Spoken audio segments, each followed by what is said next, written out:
Bhojpuri industry में पवन सिंह का जगह कोई नहीं ले सकता है। बात कुछ ऐसा है दोस्त कि पवन सिंह का बहुत पहले, लमसम साल भर पहले एक गाना आया हुआ था, जिस गाने का नाम है जनी जा कमाए कलकतिया राजा। और फिर उसी गाने का लेटेस्ट वर्जन 2 आता है पवन भैया का दिलवा ले जा रुमाल में।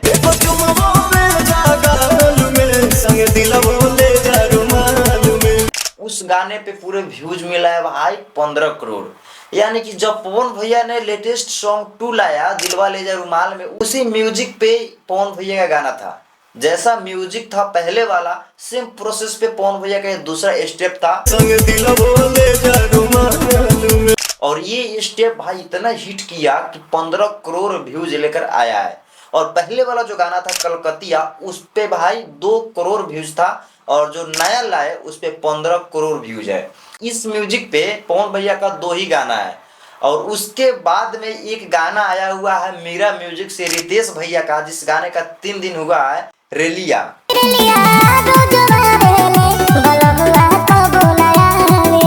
सेम जैसा पवन सिंह का म्यूजिक था पहले वाले गाने में, वही म्यूजिक पे तैयार किया गया है रितेश भैया के गाने को।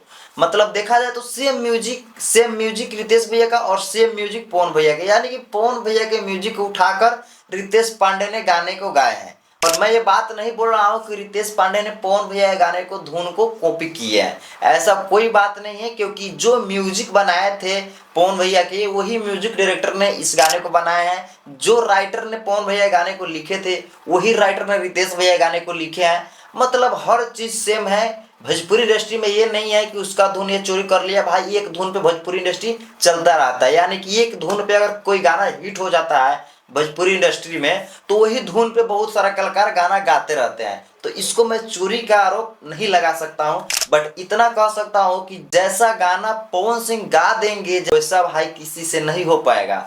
मतलब देखिए कि वही म्यूजिक पे जब पवन सिंह पहले गाना गाए थे कलकतिया, तो वो गाना भाई हिट किया, ज्यादा हिट नहीं किया बट हिट किया। 2 करोड़ व्यूज लाए पवन सिंह का कलकतिया राजा। फिर उसके बाद में पवन सिंह का दूसरा गाना आया, लमसम 8-9 महीना बाद में पवन सिंह का दूसरा गाना आया दिलवा ले जा रुमाल में, जो कि बहुत ही बड़ा है व्यूज का बात किया जाए तो, जो कि 15 करोड़ व्यूज लेकर आया भाई। और वो गाना भाई अभी भी म्यूजिक पे ट्रेंड कर रहा है। यानी कि 3 महीना हो चुका है पवन भैया गाने का दिलवा ले जा रुमाल में। उसी म्यूजिक पे रितेश भैया ने गाना ला दिया, और रितेश भैया गाने का आज 3 दिन हो चुका है, मेरा म्यूजिक पे आया हुआ है। और 3 दिन में भाई 2 लाख व्यूज है। 3 दिन में 2 लाख व्यूज। देखो भाई, इसी म्यूजिक पे और इसी लाइन पे और इसी गाने को अगर पवन सिंह गा दिए रहते तो भाई वाकई में वो गाना हिट कर जाता। क्योंकि भाई पवन सिंह का नाम ही ब्रांड है। जैसे कि पवन सिंह का पहला गाना उतना व्यूज लेकर नहीं आया, उससे कई ज्यादा दूसरा गाना व्यूज लेकर आया है। तो भाई ये होता है मायने कि पवन सिंह जैसा कर देंगे ना, भोजपुरी इंडस्ट्री में किसी के पास उतना कैपेसिटी नहीं है करने के लिए। गाना देखा जाए तो रितेश भैया का गाना कोई कम नहीं है। गाने का वीडियो देखिएगा, हर चीज अच्छा है। डिम्पल सिंह ने काम किए हैं रितेश भैया के गाने में। मतलब हर हैसियत देखा जाए तो रितेश भैया गाने मस्त है, पॉपुलर है, हिट है। बट व्यूज का अगर बात किया जाए तो व्यूज बहुत ही डाउन है। और बहुत लोग बोलेंगे गाना का 3 दिन हुआ है, 3 दिन कितना व्यूज बटोर लेगा। तो भाई 3 दिन अगर पवन सिंह गाना का हुआ रहा तो 3 दिन बहुत हाई लेवल पे चल गया रहता, आप सबको मालूम होगा। बट कोई बात नहीं, गाना को अगर आप लोगों ने नहीं देखा है, रितेश पांडे गाने को अगर आप लोगों ने नहीं देखा है, तो मेरा म्यूजिक पे अपलोड हुआ है। 3 दिन हो चुका है गाने का रिलीज हुआ, वहां पर जाके रितेश भैया गाने को देख सकते हो, सुन सकते हो। तो धन्यवाद। वीडियो को करते हैं यहीं पे खत्म। वीडियो को पूरा फुल वॉच करने के लिए दिल से थैंक यू। अब मिलते हैं अगले नेक्स्ट वीडियो के साथ में। Thank you.